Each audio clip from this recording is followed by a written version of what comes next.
Hey, welcome to this little budget where we are saving for the big things in life on a little budget. My name is Natasha and thank you for clicking on this video. If this is your first video of mine, thank you. Please like, comment, and subscribe to become a budget bud. If you are a returning subscriber, hey budget bud. I want to start off this video saying thank you to one of my favorite budget buds, Courageous, Jess. Thank you so much for the card. I've been a little slow to get to my P.O. box, but you all, and I don't have the card here because I actually set it with the baby things. It was a card with a sweet message inside that had some L-bucks in it. And I've decided that those L-bucks would be baby bud's first L-bucks investment, because he will also, like his sister, have an L name. So Courageous, if you're watching, thank you, thank you, thank you, thank you. And guys, I will link her channel in the description box below. Go check her out. Let her know Natasha from This Little Budget sent you. All right, so we're going to do two things in this video. I'm going to go over my first paycheck budget for April, because if you are new here, I am a semi-monthly salaried employee. I get paid on the 15th and the very end of the month, and I get paid the same amount for each check. And I am also going to talk through how I determine how much money goes into my sinking funds when I get paid. I had a budget bud reach out to me via Instagram to ask me about that, and I gave her a very long-winded answer.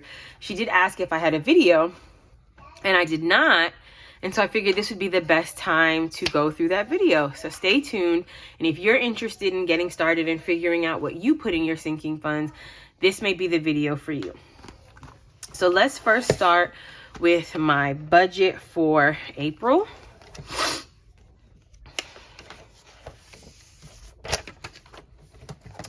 So it is already filled in because I wanted to spend more time talking through how I determine what goes into my sinking funds.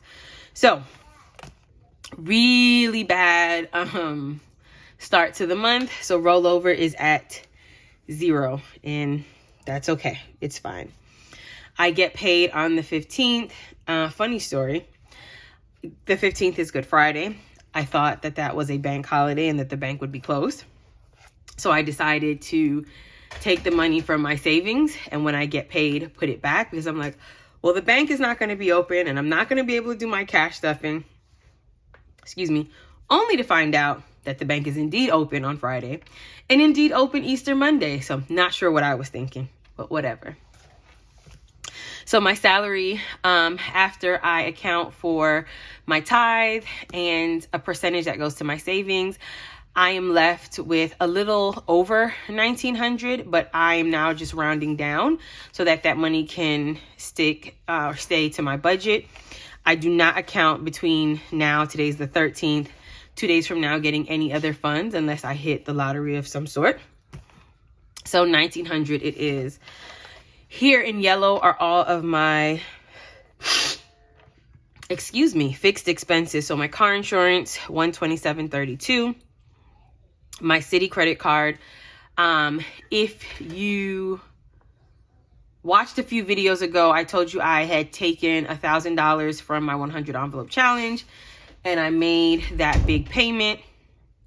And so the minimum payment was $312.02. Because I made that payment, they took it as like I paid my minimum payment and then some. So rather than put $312, I just wanted to put an even $300. My goal is to make another large payment similar to that one to try to really pay that down. And I'm thinking that I want to get that credit card under $10,000 sooner than later. My subscriptions total $54. Well, $53 and some change. I couldn't remember the change, so I just budgeted up. Lauren gets a $25 saved to her savings account. So does my sorority. I put that money aside so that I can pay dues for the next year. I did use my Capital One credit card, and I made 2 purchases that totaled $560. That payment is already scheduled to be made, so that money is out. So my actual expenses, $566.92. When I subtract that from my $1,900, I'm left with $1,333.08. Here in pink are my variable expenses, my cash envelopes. And so for groceries is $165. I said this in my last cash stuffing that I was increasing gas.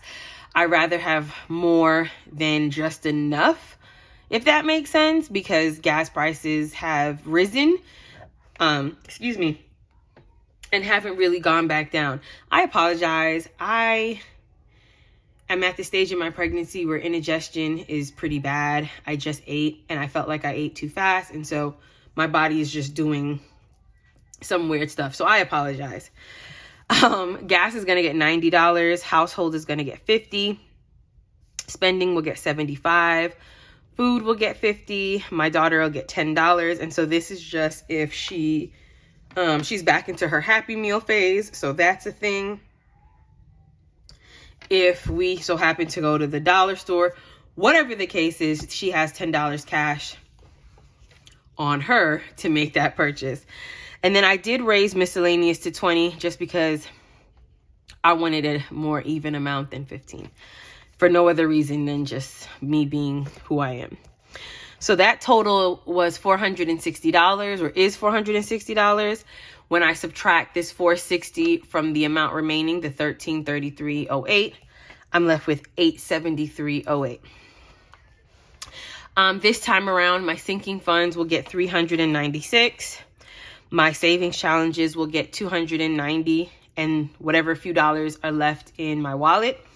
And then my account buffer decreased a bit because I had that credit card payment that I made, and so I didn't want this to linger, and so I will actually have $187.08 left in my account, fingers crossed, which when you add all of these together, you get $873.08.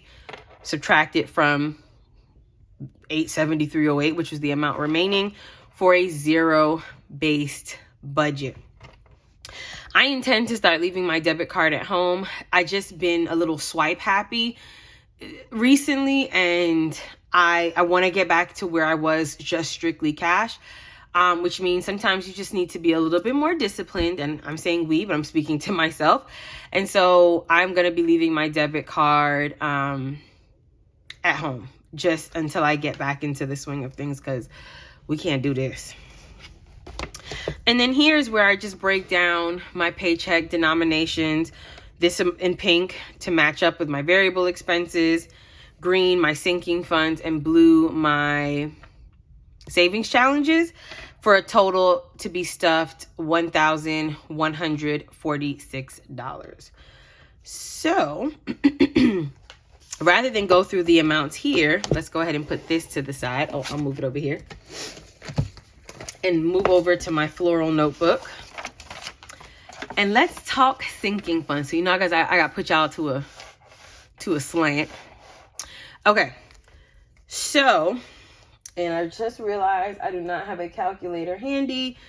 All right, it's fine. So here are my sinking funds. I have a total of 20 sinking funds. Just from the start of my journey until now, I'm about 11 months into, 11 months YouTube documenting my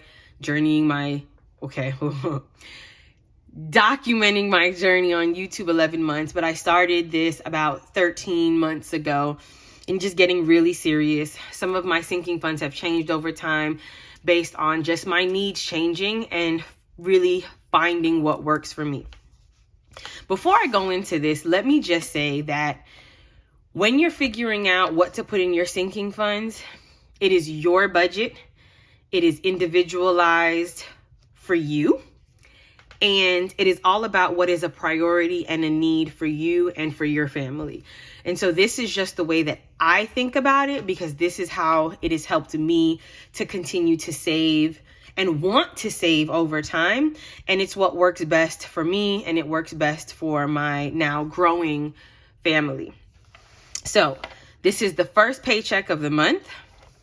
This is the amount remaining. So we just saw in my budget with me, this is the amount remaining after I pay my fixed and variable expenses. This amount does not mean that this is then what gets stuffed into my sinking funds. This is just what I know I have left to work with in terms of leaving some money in my account, my savings challenges, and my sinking funds. So you'll notice that there's some colors here, and just so that you can see, anything in pink is a fixed amount, meaning every single month I'm going to put the same amount. Blue is a priority fund, meaning this is something it is important for me to have money in this fund and to have a substantial amount of money in this fund because it is a priority for me and my family, and I'll talk more about what those are. And then in green is anything that's a goal amount, meaning I want to save X amount of dollars by X time. And so there's a goal that I'm working towards. So let's start with anything that is a fixed amount, because that is what I start with when I'm trying to figure out how much goes into what. So glasses, first things first, this is a fixed amount.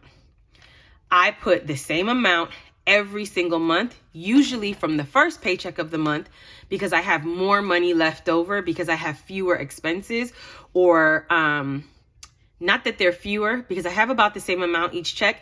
The expenses, the amounts are less. And so there's more money left over. When I do my budget with me for my last paycheck of the month, I'll have about half of this. And so that also then dictates what goes to my sinking fund. But anyway, so glasses is a fixed amount, and that gets $15 a month. I settled on $15 a month because when I finally went back to get my eyes checked back in 2021, I ended up paying about $175. So that was me for the eye exam, what my insurance didn't cover. I got non-name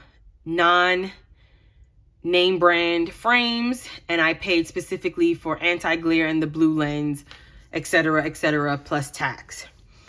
So I decided that from my appointment is in March, and it's an annual, so it happens around the same time, that $15 a month was as perfect, and it just worked out that it was. After my last eye appointment, which was last month, this is what I had. I had $72 roll over. I added $5 at the end of last month, so I'm at $77. Now, normally I would just put the 15 and be done with it. But again, here comes this is just one of those things that I like. I like my balances to end in 0 or 5. 0 or 5. Preferably 0, but 0 or 5. So because I'm actually ahead on this fund for March 2023, I am going to simply add $13. And that is going to get me to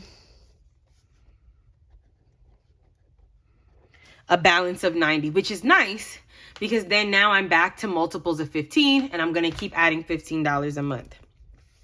Something, because it's a fixed amount, I always make sure I take care of it first, because this is something that is super important. My vision is, clearly important. Another one is memberships. And so this accounts for my Sam's membership and my Costco membership, which is now coming in handy more because as my daughter gets older, her eating habits are changing. What she wants for lunch or snacks at school changes. And I just found that it is much cheaper to buy those things in bulk. We are now back into some bulk buying for some other items just because that is just where we are as a family. Good.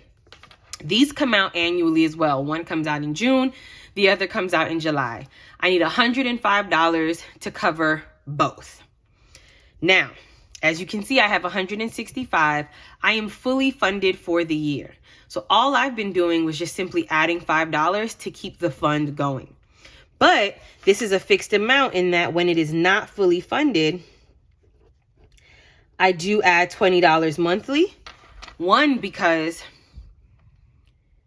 I'm trying to get to 100. This gives me wiggle room if there's a month that I can't stuff. and I can spread it out so that if another fund needs money, or if I need to cash flow an unbudgeted expense, I know that 1 month I can skip memberships and still have enough time to save up for when those come out.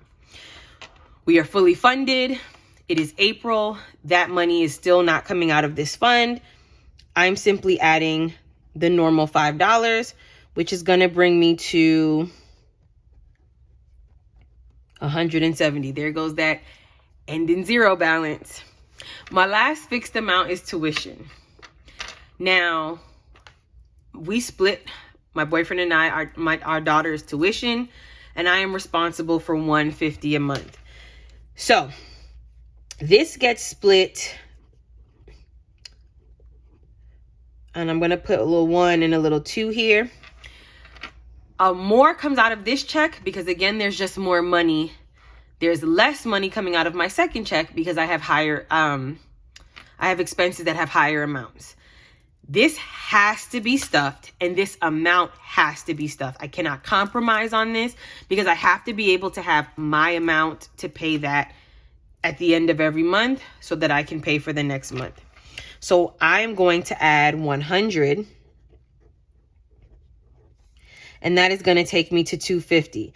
Now, I keep a buffer of what my half is in the account over the summer when she's out of school. I intend to build this buffer into a full month's worth of tuition just so we have that, and also accounting for the fact that there'll be some time that I will not be working and receiving my full pay. And so I just want to make sure that we can continue on with things that need to be paid. Now, when we think about what comes out of this 873, oops, sorry for shaking you guys. These amounts have to come out. This 118 has to come out.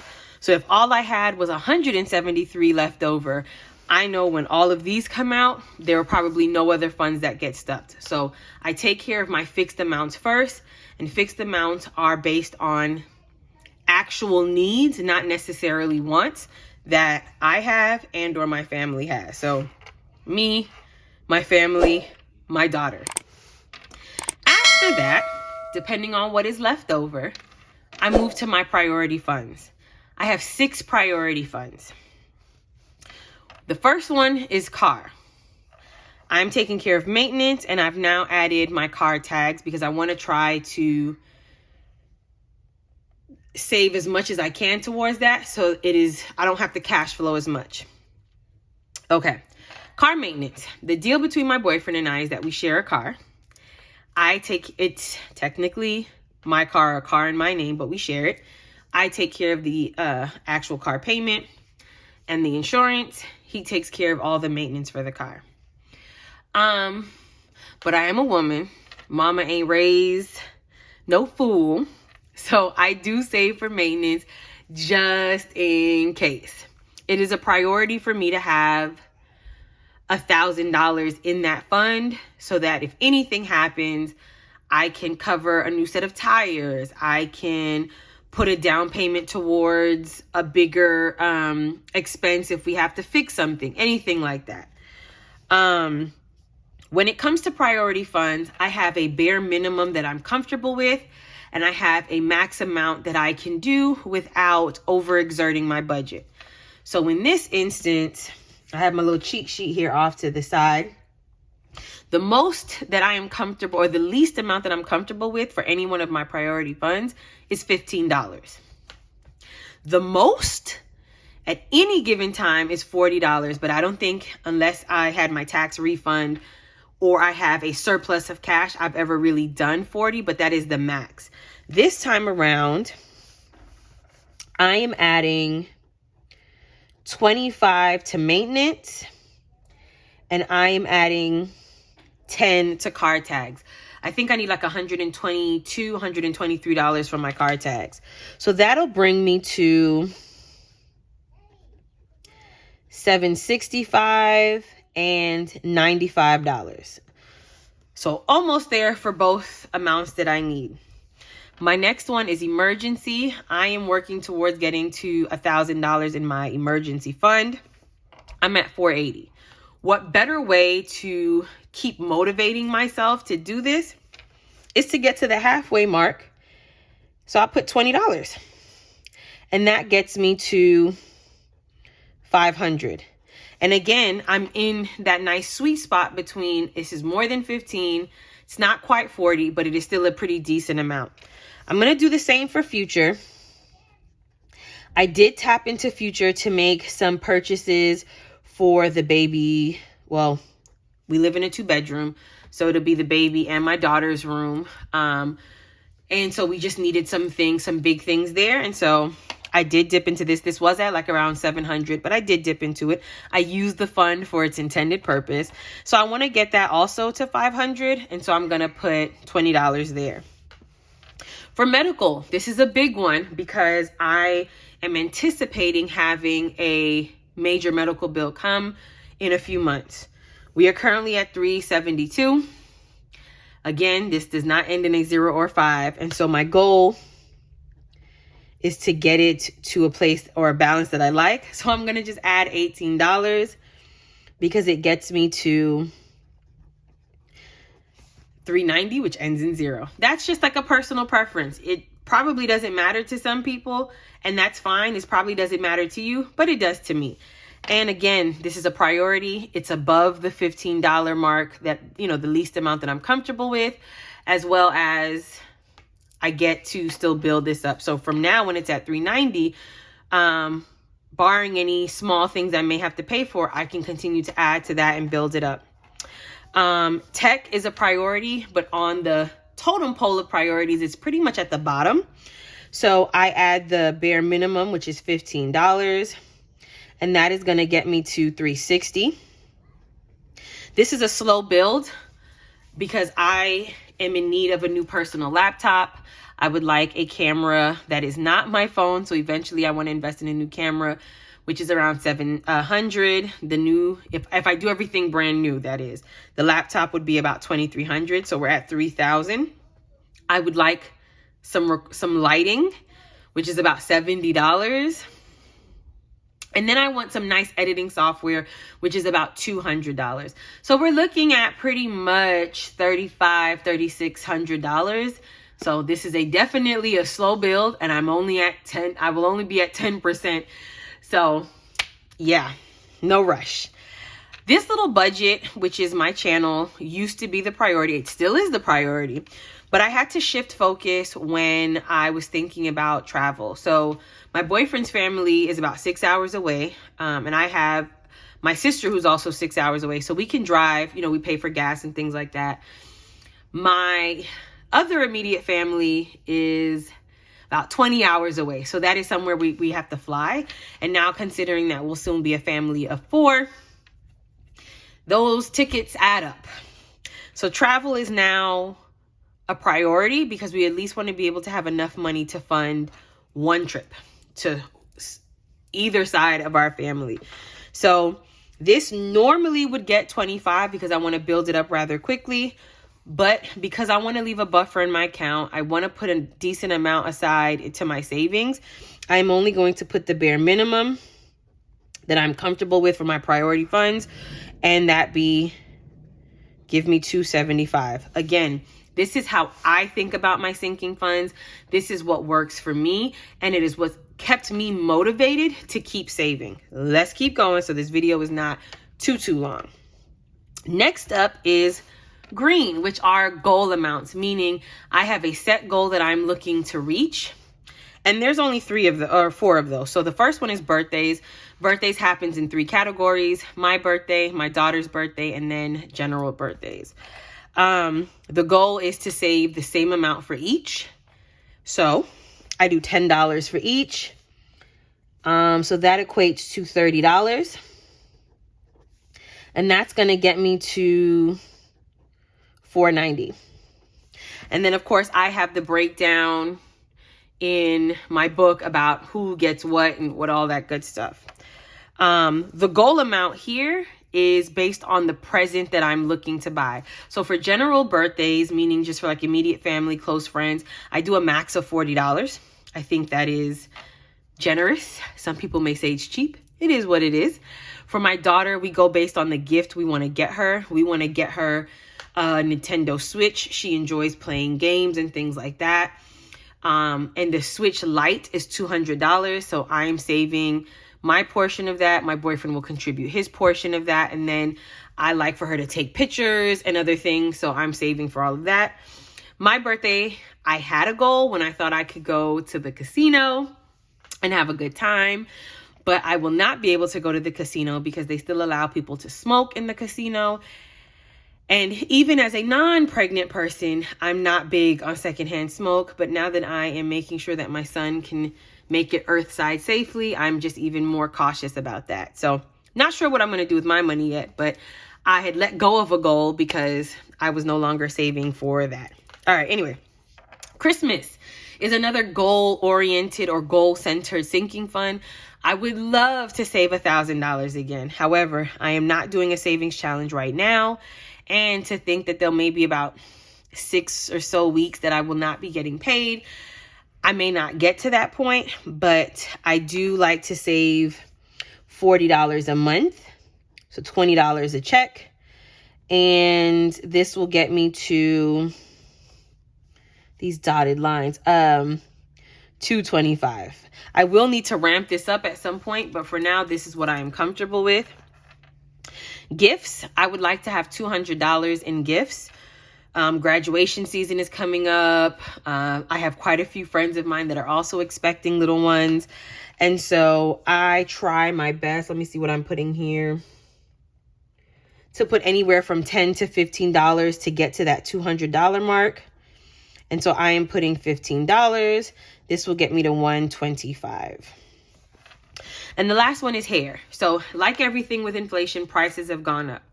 I like to keep in this envelope enough money to pay for me to get my hair done once and my daughter to get her hair done once plus tip. That equates to $160. So that's for the service and tip. Right now, I'm almost at paying for 2 appointments each. And so because of that, I'm going to put $20 for a total of $250.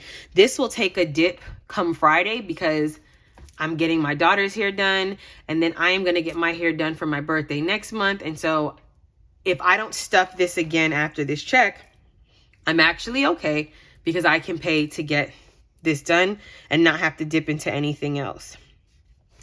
Anything that's not highlighted are funds that are important. They get dipped into pretty often, but I don't necessarily it doesn't fall into a fixed amount. It doesn't fall into a priority, and it doesn't fall into a goal amount. So for instance, Babe, which is my significant other, I just like to save a couple of dollars here and there so that if he needs something or if I can treat him to something, that happens. However, he has a full-time job. So I do not have to try to save big money because he can support himself. So I typically just like to add $5. If I have more, I will. So yeah, we've depleted what was in there. So this will just bring us to $5. All right, for Baby and my daughter, these amounts fluctuate often because there are things that I need to get for them at any given time. But because they're siblings, I like to keep it even. And so they get the same amount. So whatever Baby gets, Lauren gets, vice versa. What's nice is that they both end in 7, and I hate that. So I'm simply adding $13 to each to bring that back to a place that I actually like, or a balance that ends in 0. So Baby Bud will get 30 when all is said and done, or will have 30 when all is said and done. And Lauren will get 40, which I think now is fair because she will be older. She's older than her brother. But they do get the same amount. Debt, I was making extra payments when I was paying off my Walmart credit card. So putting extra to debt wasn't important. With my Citi card, I am now just making large payments to offset the minimum payment that I make. So right now, this is at $230. I want to start bulking this up. So I'm going to put $20 so that this is at an even $250. So that when my 100 envelope challenge reaches the next $1,000 mark, I can take that 1,000 plus whatever is in this envelope and make a even larger payment. Miscellaneous was a new fund that I brought in 2022. It has actually come in handy for just like all of those unbudgeted expenses that come up. this is ending in 1 and I'm not really feeling that. So I'm gonna put $9 and build this one back up to just build it back up. I don't have a set amount for this, and it'll have $40 in here. I went shopping for baby clothes, and so I depleted what was in the shopping fund, and the shopping is just for anything. I can get new shoes, a new bag, anything new that I want, or if I choose to spend that on my daughter or whoever, that is my choice. Shopping is just an open category to do just that. Shop. It has $5. Not a priority, not a big deal. I'm going to add $5 to it so that it is at 10. And then this little budget, I am building this up. I was doing like the monthly giveaways, but because May represents this little budget's first year anniversary, I want to save for a big giveaway. So I'm going to be putting, not a lot this time, but I will bulk it up some more, $5 so that it has $70. So all in all, if I were to add this up, if I had my calculator with me, this is how I landed at $396. So I would take $396 from this $873.08, and that is what I have left to split between my savings challenges and my account buffer if I'm choosing to leave an account buffer or money in my account. So again, I said this earlier, I'll say it again. What you decide to put in your sinking funds is all based on your budget. It is based on your priorities, and it is based on your needs. If you have a goal amount and a goal deadline, that can dictate what you put into your sinking funds every time you get paid. If you have a huge unbudgeted expense that comes out and it leaves you with less disposable cash to put in your sinking funds, you may reconsider that all of your funds don't get stuffed, and maybe the ones that have fixed amounts and some priority funds get stuffed. It's all up to you. When I started this journey, I saw people stuffing hundreds of dollars into their sinking funds, and I thought, wow, one day I'll get there. But just like how sometimes someone will say, act your wage, I stuff my wage, and I have to do what works for my budget and makes me comfortable. And what makes me comfortable about budgeting is that I'm still able to save and enjoy the money that I make. Before, when I thought budgeting was just very rigid, I wasn't enjoying it, and so therefore I didn't do it. This affords me the option to save for major things in my life and my family's life, and gives me the freedom to spend if I need to on categories that I want to or things that I want to. So I hope this video was helpful in just showing you how I come to the amount that comes into my sinking funds, or that I put into my sinking funds. Some of this is based on absolute logic, and then other times when I want the balance to just literally be ending in 5 or 0, I just think of whatever the balance is, what do I need to add to get it there? It's all about personal preference, but it has to work for you, and it has to work for your budget. And most importantly, it should support your why or your motivation to do this. All right, I have talked more than enough. Please join me for my cash stuffing that I will post on Friday the 15th. And then I will be stuffing my savings challenges on Saturday or Sunday. I don't know. Turn your notification bell on so you don't miss when that video goes up. You guys are great. Again, please like, comment, and subscribe. I would love to have you as a budget bud. Well, until next time, bye, budget buds.